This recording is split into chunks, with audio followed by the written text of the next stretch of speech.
ನ್ಯೂಸ್ವರೆಗೆ ಮತ್ತು ಸ್ವಾಗತ. ಈ ಒಂದು ಪ್ರಶ್ನೆಯನ್ನು ಕೂಡ ನಾವು ಸಾರ್ವಜನಿಕರಿಗೆ ಕೇಳಿದ್ವಿ. ರಾಜ್ಯಪಾಲರು ನೀಡ್ತಾ ಇರತಕ್ಕಂಥ ಹೇಳಿಕೆಗಳಿಂದಾಗಿ ನಿಜಕ್ಕೂ ಕೂಡ ರಾಜಕೀಯವಾದಂಥ ಒಂದು ಬಣ್ಣ ಬರ್ತಾ ಇದೆ. ಸರ್ಕಾರದ ಬಗ್ಗೆ ಮಾತನಾಡೋ ಮೂಲಕ ರಾಜ್ಯಪಾಲರು ರಾಜಕೀಯ ಮಾಡ್ತಾ ಇದ್ದಾರಾ, ರಾಜಕೀಯ ಬಣ್ಣ ಇದೆಯಾ ಅನ್ನುವಂಥ ಪ್ರಶ್ನೆಗೆ ಬಹಳಷ್ಟು ಜನ ಹೌದು ಅನ್ನುವಂಥ ಉತ್ತರ ಕೊಟ್ಟಂಥವರೇ ಹೆಚ್ಚಿಗಿದ್ದಾರೆ. 90% ಜನ ರಾಜ್ಯಪಾಲರ ಹೇಳಿಕೆಗಳು ರಾಜಕೀಯ ಕಾರಣಕ್ಕಾಗೋ ಅಥವಾ ರಾಜಕೀಯ ಕೇಂದ್ರ ಬಿಂದು ಅಥವಾ ರಾಜಕೀಯ ಬಣ್ಣ ಪಡಿತಾ ಇದೆ, ಹೌದು ಅವ್ರು ರಾಜಕೀಯ ಮಾಡ್ತಾ ಇದ್ದಾರೆ ಅನ್ನುವಂಥದ್ದು 90% ಜನ. ಇಲ್ಲ ಅಂತ ಹೇಳಿದವರು ಕೇವಲ 10 ಮಾತ್ರ, ಅಂದರೆ 10% ಜನ ಮಾತ್ರ ಯಾವುದೇ ರಾಜಕೀಯ ಇಲ್ಲ, ಅವರು ಭಾಳ ನಿಷ್ಕಲ್ಮಶವಾಗಿ ಅನೇಕ ವಿಚಾರಗಳನ್ನು ಪ್ರಸ್ತಾಪ ಮಾಡ್ತಾ ಇದ್ದಾರೆ ಅಂತ ಹೇಳಿದವರು 10% ಜನ.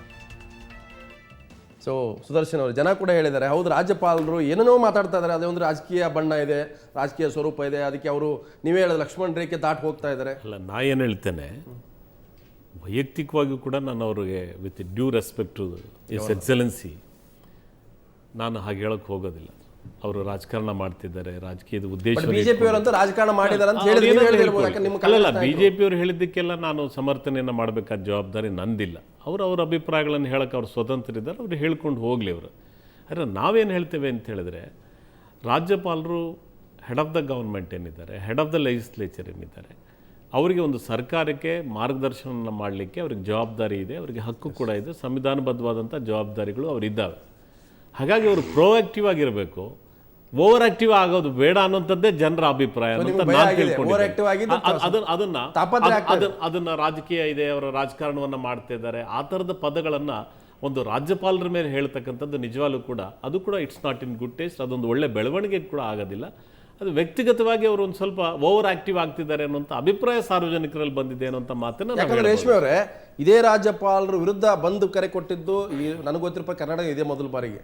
ಮತ್ತೊಂದು ಕಡೆ ಅಡ್ವಾಣಿ ಅಂತ ಹಿರಿಯ ನಾಯಕರ ಜೊತೆ ರಾಷ್ಟ್ರಪತಿಗೆ ಹೋಗಿ ಅವ್ರು ವಾಪಸ್ ಕರೆಸಿ ಅವ್ರು 2 ಬಾರಿ ಶಿಫಾರಸು ಮಾಡಿದರೆ ವಿಧಾನಸಭೆ ವಿಸರ್ಜನೆ ಮಾಡಿ ಅಂತೇಳಿ.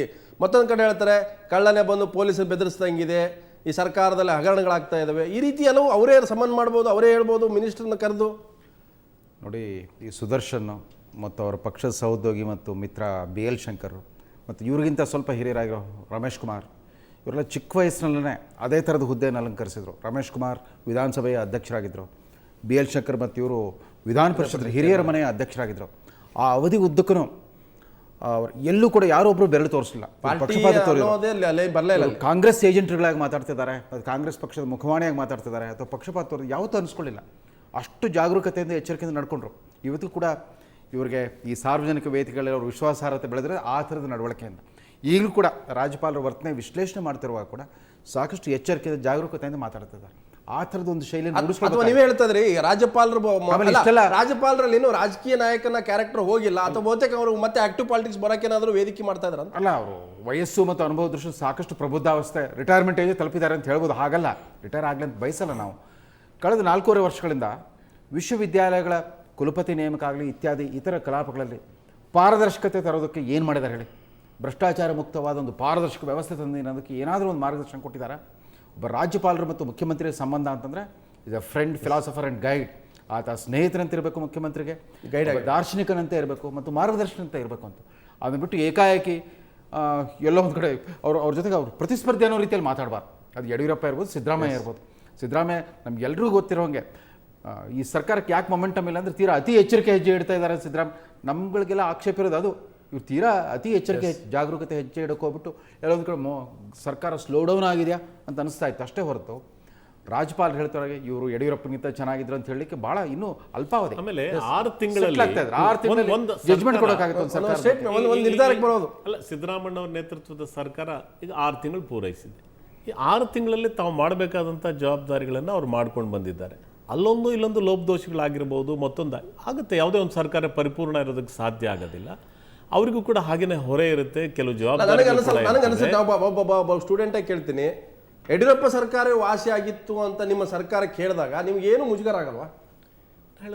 ಅದನ್ನೇ ನಾನು ಹೇಳಕ್ಕೆ ಹೊರಟೆ. ನಾನು ಯಾರೇ ಹೇಳಿದ್ರು ಕೂಡ ಒಂದು ಸರ್ಕಾರ 6 ತಿಂಗಳು ಏನು ಹೇಳ್ತೇವೆ, ಹನಿಮೂನ್ ಪೀರಿಯಡ್ ಅಂತ ಹೇಳ್ತೇವೆ. 6 ತಿಂಗಳು ಸ್ವಲ್ಪ ಸಹನೆಯಿಂದ ನೋಡಬೇಕಾಗುತ್ತೆ. ಅಲ್ಲ, ಅಪೋಸಿಷನ್ ಸುಮ್ಮನೆ ಇದ್ದಾರೆ, ನಿಮ್ಮ ರಾಜ್ಯಪಾಲರೇ ಓವರ್ ಆಕ್ಟಿವ್ ಆಗಿ ಹೇಳ್ತಾ ಇದ್ದಾರೆ.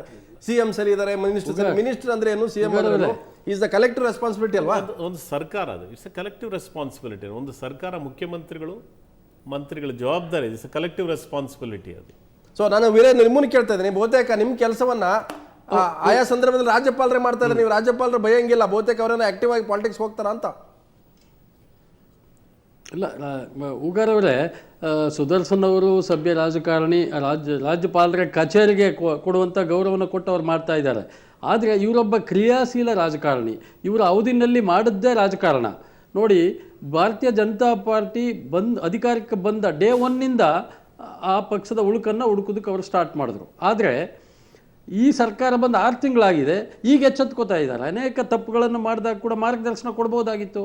ಈ ಒಬ್ಬರೇ ಮುಖ್ಯಮಂತ್ರಿಯಾಗಿ ಕೆಲವು ನಿರ್ಣಯಗಳನ್ನ ತಗೊಂಡ್ರು, ಆಗಲೂ ಕೂಡ ಹಸ್ತಕ್ಷೇಪ ಮಾಡಲಿಲ್ಲ.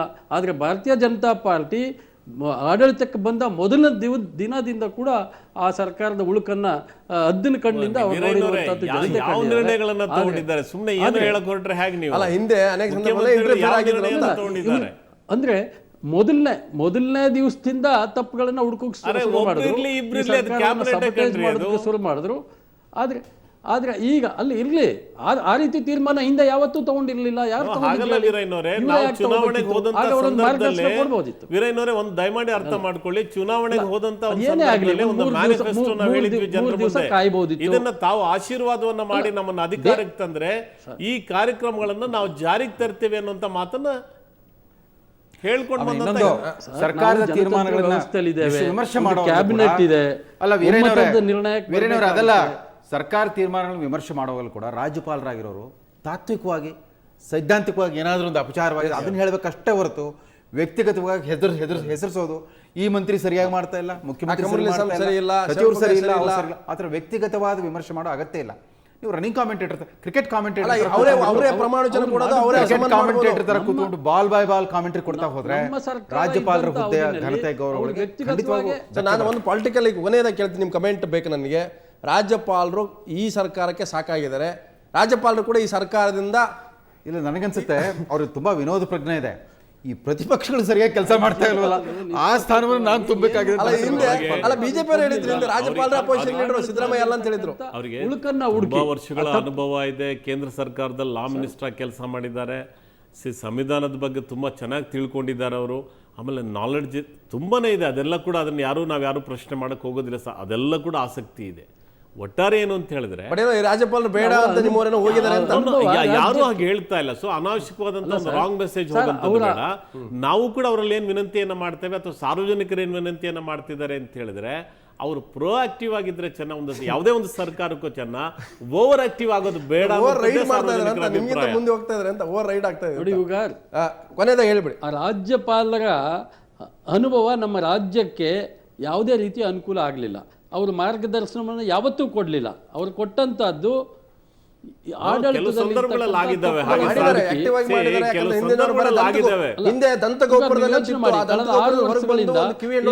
ಜನತೆ ನೋಡ್ತಾ ಇದ್ದಾರೆ. ಯಾವತ್ತೂ ಕೂಡ ಅವರು ಮಾರ್ಗದರ್ಶನ ಕೊಡೋ ಕೆಲಸ ಮಾಡಲಿಲ್ಲ. ಅವ್ರು ತಪ್ಪು ಹುಡುಕುವಂತ ಕೆಲಸ ಮಾಡಿದ್ರು. ಕಾಂಗ್ರೆಸ್ ಪರವಾದ ಅನೇಕ ನಿಲುವುಗಳು ತಗೊಂಡ್ರು. ಭಾರತೀಯ ಜನತಾ ಪಾರ್ಟಿ ಕಾಂಗ್ರೆಸ್ ಅವರಿಗೂ ಬೇಕಾಗಿಲ್ಲ. ಈಗ ಯಾರಿಗೆ ರಾಜ್ಯಪಾಲರು ಕೂಡ ಈ ಸರ್ಕಾರ ಸರಿ ಇಲ್ಲ ಅಂತ ಅವ್ರು ಹೇಳ್ತಾ ಇದ್ದಾರೆ ಓಪನ್ ಆಗಿ. ನೋಡಿ, ಅವ್ರು ಎಲ್ಲಿವರೆಗೂ ಹೋದ್ರು ಅಂದ್ರೆ ಆ ಭಿನ್ನಮತೀಯರ ಹತ್ರ ಒಂದು ಅಗ್ರಿಮೆಂಟ್ ಅನ್ನ ತಗೊಂಡು ಅವರು ಸರ್ಕಾರವನ್ನು ಸಬಟೇಜ್ ಮಾಡುವವರೆಗೂ ಹೊರಟರು. ಆದ್ರೆ ಇವತ್ತು ಕಾಂಗ್ರೆಸ್ ನಲ್ಲಿ ಅದು ನಡೀತಾ ಇದೆ. ಅಲ್ಲ, ಆಮೇಲೆ ನಮ್ಮ ಮೀಡಿಯಾ ಪರ್ಸನ್ಸ್ ಕೂಡ ಅವರು ಅರ್ಥ ಮಾಡ್ಕೋಬೇಕು. ರಾಜ್ಯಪಾಲರ ಹತ್ರ ಹೋಗಿ ಹಿರೇಮಠ ಅವ್ರ ವಿಷಯ ಯಾಕೆ ಪ್ರಸ್ತಾಪ ಮಾಡಬೇಕು? ಅವ್ರಿಗೆ ಮಾತಾಡಬಾರ್ದಲ್ಲ. ಈಗ ನಾನಾಗಿತ್ತಪ್ಪ, ಈಗ ರೇಷ್ಮೆ ನೋ ಕಮೆಂಟ್ ಅಂತಲ್ಲಪ್ಪ, ನಾವೇನ್ ಮಾಡೋಣ? ಮಾತಾಡಿದ್ರೆ ಮಾತಾಡೋದು ಸುದ್ದಿ ಅಲ್ವಾ ನಮ್ಗದು? ಇಲ್ಲ, ಮಾಧ್ಯಮದವ್ರು ಕೂಡ ಸ್ವಲ್ಪ ಆ ಶಿಷ್ಟಾಚಾರ ಪಾಲನೆ ಮಾಡಲೇಬೇಕು. ರಾಜ್ಯಪಾಲರ ಹತ್ರ ಯಾವ ಪ್ರಶ್ನೆಗಳು ಎತ್ತಬಹುದು, ಯಾವ್ದು ಎತ್ತಬಾರದು, ಅದನ್ನ ಸಭಾಧ್ಯಕ್ಷರಿಗೆ ಮಾತಾಡಬೇಕು. ಲಾ ಮಿನಿಸ್ಟರ್ ಅದು ಸಭಾಧ್ಯಕ್ಷರಿಗೆ, ಸಭಾಪತಿಗಳಿಗೆ ಬಿಟ್ಟಂತ. ನೀವು ಒಂದ್ ಕಡೆ ರಾಜ್ಯಪಾಲರಿಂದ ಒಂದು ರೆಸ್ಟೆಂಟ್ ಅನ್ನು ಎಕ್ಸ್ಪೆಕ್ಟ್ ಮಾಡ್ತೀರಿ, ಮತ್ತೊಂದ್ ಕಡೆ ಆ ಥರ ಮುಜುಗರ ಆಗುವಂಥ ಪ್ರಶ್ನೆ ನಾವೇ ಕೇಳ್ತೀವಿ. ರೇಷ್ಮೆ ಅವರೇ, ಸುದರ್ಶನ್ ವೀರಯ್ಯನವರೇ, ಬಹುತೇಕ ರಾಜ್ಯಪಾಲರು ಒಂದು ಸಂವಿಧಾನಾತ್ಮಕವಂತ ಹುದ್ದೆ, ಬಹುತೇಕ ಸರ್ಕಾರಕ್ಕೆ ಕಿವಿ ಎನ್ನುವಂಥ ಜವಾಬ್ದಾರಿ ಕೂಡ ಇದೆ. ಹಾಗೇನೆ ಅವರ ಇತಿಮಿತಿ ಕೂಡ ಇದೆ. ಬಹುತೇಕ ಹಿಂದಿನ ಸರ್ಕಾರದಲ್ಲೂ ಕೂಡ ಇವರು ಒಂದು ರೀತಿಯ ಬಗ್ಗಲ ಮುಳ್ಳು ಅಂತ ಹೇಳ್ಬೋದು. ಈಗಲೂ ಕೂಡ ಅದೇ ರೀತಿಯ ಒಂದು ಭಾವನೆ ಕಾಂಗ್ರೆಸ್ ಸರ್ಕಾರಕ್ಕೆ ಬರ್ತಾ ಇದೆ ಅನ್ನೋಂಥದ್ದು. ಸೊ ಆ ಕಾರಣಕ್ಕೆ ರಾಜ್ಯಪಾಲರು ಆಕ್ಟಿವ್ ಆಗಿದ್ರೆ ಪರವಾಗಿಲ್ಲ, ಆದರೆ ಓವರ್ ಆಕ್ಟಿವ್ ಆಗಿದ್ರೆ ಅಂತ ಬಹುತೇಕ ಕಾಂಗ್ರೆಸ್ ನಾಯಕರೇ ಒಪ್ಕೊಳ್ತಾ ಇದ್ದಾರೆ. ಹಾಗಾದರೆ ಓವರ್ ಆಕ್ಟಿವಿಂದ ಏನಾಗುತ್ತೆ ಅನ್ನೋದು ಬಹುತೇಕ ಮುಂದಿನ ನೋಡ್ಕೊಂಡು ಕಾದು ನೋಡಬೇಕಾಗುತ್ತೆ. ಬಹುತೇಕ ಇದು ಇವತ್ತಿನ ನ್ಯೂಸ್ ನೇರದಿಟ್ಟ ಜನತರ ಸುದ್ದಿ ನೋಡ್ತಾರೆ ಸುವರ್ಣ ನ್ಯೂಸ್.